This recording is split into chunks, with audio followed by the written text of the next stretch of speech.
আশহাদু আন্না মুহাম্মাদার রাসূলুল্লাহ। রাসূলকে দেখে দেখে তিনি আযান দিতেন, কিন্তু সেই দিন বেলাল আযান দিলেন, রাসূলকে দেখতেই পাচ্ছেন না, সঙ্গে সঙ্গে হাওমাও করে কেঁদে ফেলছেন বেলাল আযানের মধ্যেই। রাসূল বলছেন, ওরে আয়েশা, আমার বেলাল তো কাঁদে, একটু মসজিদের দিকে চলে যায়। এই কথা বলেই তিনি উঠতে নিলেন, মাথা চক্কর মেরে পড়ে যেতে নিলেন। আমার নবীজিকে আম্মা জান আয়েশা তাকে শক্ত করে ধরায়া আবার শোয়া দিয়ে বলছেন, ইয়া রাসূলুল্লাহ, আপনার বুঝি জামাতে নামাজ আর হবে না? আযান হয়ে গেল, নামাজের রক্ত চলে এসেছে, নামাজটা কে পড়াবে? আমার নবীজি কেঁদে কেঁদে বলছেন, আয়েশা রে, আমার সবচেয়ে কাছের বন্ধু এই দুনিয়াতে, আমার সেই বন্ধুর চাইতে শ্রেষ্ঠ মানুষ দ্বিতীয়টা আর নাই। আমার পরে এই দুনিয়াতে সবচেয়ে দামি আমার আবু বকর। যেরকম সুবহানাল্লাহ। আমার আবু বকরকে আমার মুসল্লায় দাঁড়ায় দাও, সেজন্য নামাজের দায়িত্ব পালন করে আমার নবীজি বুঝাইয়া দিলেন, ও দুনিয়ার মানুষ, এই যে আমার আবু বকরকে আমার মুসল্লায় দিয়ে দিলাম, আমি দুনিয়া থেকে যখন বিদায় হয়ে যাব, আমার এই আবু বকর মসজিদেরও নেতা, সমাজেরও নেতা হবে, রাষ্ট্রেরও নেতা হবে। জোরে বলে সুবহানাল্লাহ। যে নেতা মসজিদের নেতৃত্ব দিতে পারে না, যে নেতা নামাজের নেতৃত্ব দিতে পারে না, যে নেতার সাথে নামাজের কোনো সম্পর্ক নাই, ওই সমস্ত নেতৃত্বের মুখে আমরা জুতা মারি, জুতা মারি, জুতা মারি। রাজি আছেন কারা কারা? হাত উঁচু করে রাখেন।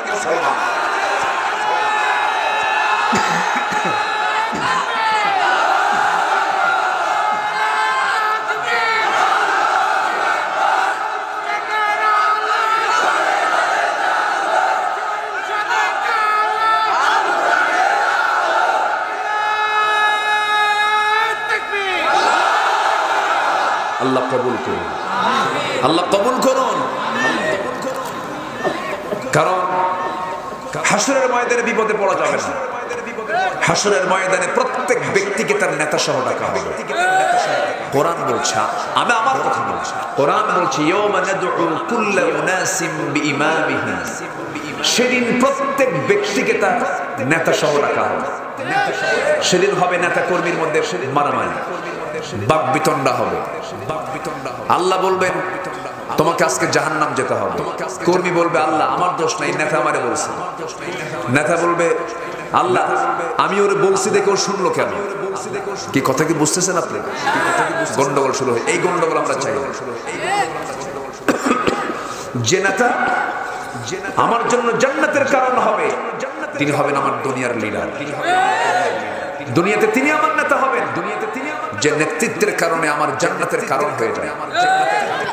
আমার কথা কি কষ্ট হচ্ছে আপনাদের? আমার নবীজি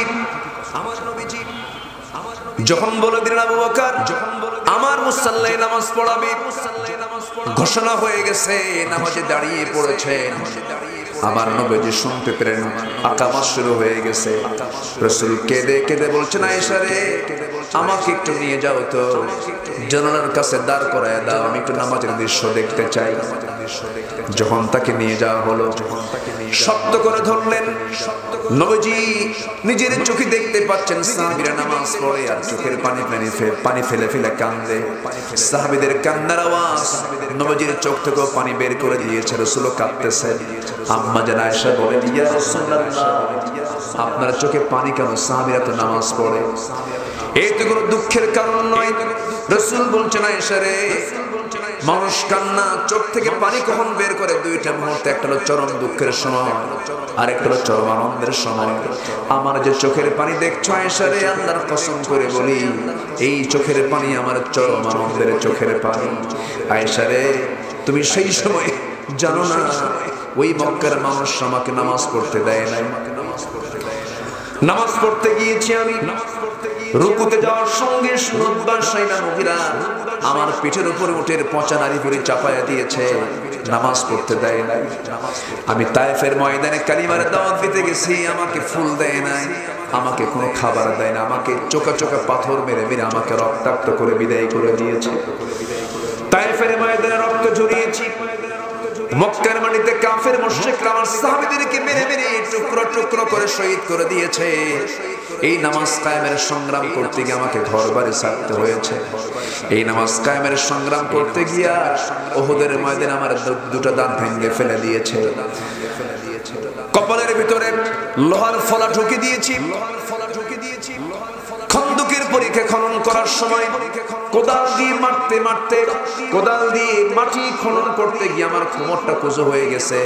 ও আয়েশা, এত কষ্টের মধ্য দিয়ে অর্জিত নামাজ কায়েম যে হয়েছে, আমার সাহাবীর আজকে নাম রাষ্ট্রীয় পর্যায়ে নামাজ কায়েমের পরে তারা নামাজ আদায় করছে, এই চরম আনন্দ আমার চোখ থেকে পানি বের করে দিয়েছে।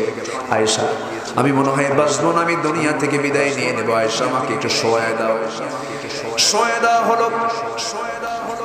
আম্মা জান আয়েশা সিদ্দিকা লক্ষ্য করে দেখলেন প্রচন্ড জ্বর, কপাল ঘেমে ঘেমে যাচ্ছে। মাথায় পানি ঢেলে দিয়ে নবীজির জ্বরটা কমায় নিয়ে আসলেন।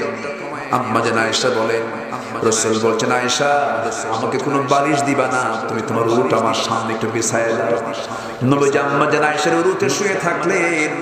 আম্মা জান আয়েশা বলেন, 9টা কারণে আল্লাহ তাআলা আমাকে শ্রেষ্ঠত্ব দান করেছেন।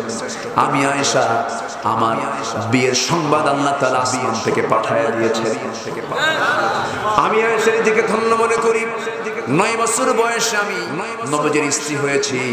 13 বছর বয়সে নববধূ হয়ে নবীর ঘরে পদার্পণ করেছি। আমি একমাত্র কুমারী। আমি আয়েশা নিজের চোখে জিবরাইলকে দেখেছি। আমি আয়েশার দিকে ধন্য মনে করি। আমাকে লক্ষ্য করে আমার আল্লাহ রাব্বুল আলামিন কয়েকটা আয়াতে কারিমা তিনি নাজিল করেছেন। আমি নবীর সঙ্গে একই বিছানায় ঘুমাতাম। আমি থাকা অবস্থায় আল্লাহ তাআলা জিবরাইলের মাধ্যমে ওহী নাজিল করেছেন। আমি থাকা অবস্থায় ওহী নাজিল হতো। আমি আয়েশা নিজেকে ধন্য মনে করি। আমার নবীজি আমার উরুতে মাথা রেখে তিনি জীবনের শেষ নিঃশ্বাস ত্যাগ করেছেন। এবং আমি আয়েশা আমার মুখের লালা খেয়ে তিনি দুনিয়া থেকে বিদায় নিয়েছেন। নবী যখন দুনিয়া থেকে বিদায় নেবেন, আস্তে করে বলছেন, আয়েশা রে, মুখটা কেমন যেন একটু গন্ধ গন্ধ মনে হচ্ছে। মালাকুল মউত তো চলে আসবে, একটু মুখটা পরিষ্কার করা দরকার। মিসওয়াক করবো, আমি মিসওয়াক এনে দাও তো। আম্মা জান আয়েশা তার ভাইকে পাঠালেন। সহিহ বুখারীর বর্ণনা। ভাইজানকে পাঠালেন। একটা কষ্ট করে মিসওয়াক জোগাড় করে নবীর সামনে যখন দেওয়া হলো, আমার নবীর হাতে মিসওয়াকটা না দিয়ে আম্মা জান আয়েশা মিসওয়াকটা নিয়ে চাবায়া চাবায়া নরম করে দিয়ে নবীর হাতে যখন দিলেন, আমার নবী একটা মুস্কি হাসি মারলেন। মিসওয়াক শুরু না করে মিসওয়াকের আগায় লেগে থাকা থুতুগুলো নবীজি চুষে চুষে পান করছেন আর বলছেন, আয়েশা রে, জীবনের শেষ সময় আমি তোমাকে খুশি করার চেষ্টা করছি, তুমি আমার অত্যন্ত কাছের স্ত্রী। আম্মা জান আয়েশা বলেন, আমি নিজেকে ধন্য মনে করি, রাসূল তার জীবনের শেষ খাবার খেয়েছেন। আমি আয়েশা আমার মুখের লালাগুলো খেয়ে রাসূল দুনিয়া থেকে বিদায় নেবেন। এমন সময় বলছেন, আয়েশা আমার কলিজার টুকরা দুলালি ফাতিমা কোথায়? ফাতিমাকে একটু ডেকে আনো তো। আমার নবীজি এই কথা বলার সঙ্গে সঙ্গেই ফাতিমার সামনে দাঁড়ানো। নবীর সঙ্গে তার হুবহু মিল ছিল। নবীজি তাকে দেখে কাঁদেন, ফাতিমাও তাকে দেখে কাঁদে। বাপ বেটির কান্না একটা চরম আকাশ বাতাস ভারী হয়ে যাচ্ছিল। এমন সময় রাসূল বলছেন, ফাতিমার এই দিকে আয় রে। কাছে টেনে নিয়ে কানের মধ্যে মুখ ঢুকায় বলছে, ফাতিমা আমি দুনিয়া থেকে বিদায় নিয়ে নেব। ফাতিমা চিন্তা করো না, আমি যদি দুনিয়া থেকে বিদায় নেই তোমার মৃত্যু বেশি দিন দেরি হবে না। দুনিয়ার জিন্দেগিতে আমি তোমাকে যেমন দূরে থাকতে দেই নাই, কাছে কাছে রেখেছি। আমি কবরের মাটিতে আমি দুনিয়া থেকে বিদায় হওয়ার পর তুমি আমার হবে কবরের জীবনের প্রথম বাসিন্দা। আমার কাছাকাছি তুমি থেকে যাবে। এই কথা বলার সঙ্গে সঙ্গে ফাতিমার কান্না বন্ধ হয়ে গেছে। ফাতিমার কান্না নাই, হাস্যোজ্জ্বল চেহারা নিয়ে ঘর থেকে বের হয়ে গেলেন। নবীজি বলছেন, আয়েশা আমি মনে হয় দুনিয়া থেকে বিদায় নিয়ে নেব। ওরে আয়েশা, আমি তোমাকে কিছু কথা বলে যেতে চাই আমার উম্মতের জন্য। আমি যে কোনো মুহূর্তে দুনিয়া থেকে বিদায় নিয়ে নিচ্ছি। আমার উম্মতকে একটা কথা বলবে, আমার উম্মত যেন 1 নাম্বার বন্ধু আল্লাহকে বানায়। 1 নাম্বার বন্ধু যেন আল্লাহকে বানায়। সে আল্লাহর সঙ্গে বন্ধুত্ব তৈরি করার মূল মাধ্যম হচ্ছে সালাতটা যেন ঠিক মতো আদায় করে। আসসালাতু আস-সালাতু আইমা মালাকাত আইমানুকুম। আমার উম্মতরা যদি ঠিক